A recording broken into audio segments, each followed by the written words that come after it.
Қайырлы күн достар, каналыма қош келдіңіздер. Бүгін сіздермен ірімшіктің денсаулыққа қандай пайдасы бар екені туралы толығырақ айтатын боламыз. Менімен бірге болыңыздар. Кез келген түрдегі сүт өнімдері ең пайдалы жер. Көптеген елдер тек сүт өнімдерін жейді. Бұл өнімнің пайдасы оның барлық денеге оң әсер ететін дәрумендер мен қоректік заттардың көп мөлшерін қамтиды. Б, С және А дәрумендерінің құнды тобы денені нығайтады, иммунитетті арттырады. Құрамдас элементтер мен минералдар баспанада оңай сіңіп, дененің күшті әрі күшті болу керемет әсерді болуына мүмкіндік береді. Сыр бағалы ақуыздан негізгі жеткізушісі, дене оны бірнеше сағаттан кейін сіңіреді. Күнделікті ірімшік 70 граммнан аса пайдаланатын болсаңыз, денеңіз ләззат алу үшін ғана емес, пайдалы компоненттердің толық қоржынына да жету үшін жеткілікті. Әрбір ірімшік, соның ішінде ақ ірімшік, үлкен мөлшерде кальций бар.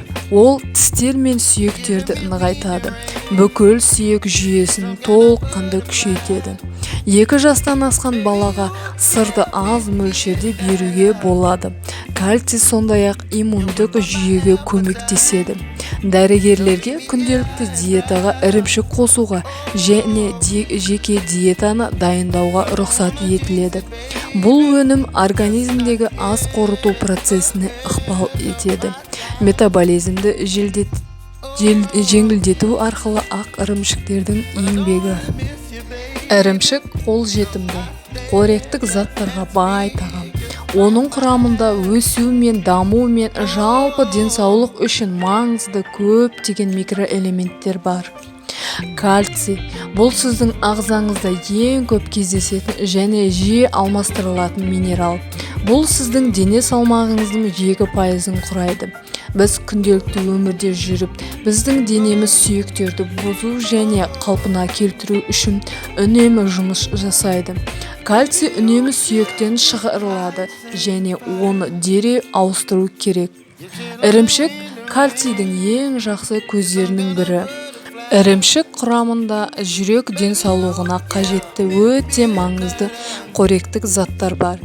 Оның ішінде Д дәрумені, кальций, калий, магний, фосфор, ақуыз және май қышқылдары бар. Ірімшік тұтыну мен жүректің ишемиялық ауруы арасындағы кері байланыс анықталды. Инсульт пен жүректің ишемиялық ауруының қаупі майлылығы төмен ірімшікті тұтыну кезінде айтарлықтай төменді. Яғни жүрек ауруы бар адамдар ірімшікті жиі қолданып жесе болады екен. Достар, осы видео ұнаса лайк басып, менің каналыма қолдау білдіріп, жазылып қоюды ұмытпаңыздар. Келесі кездескен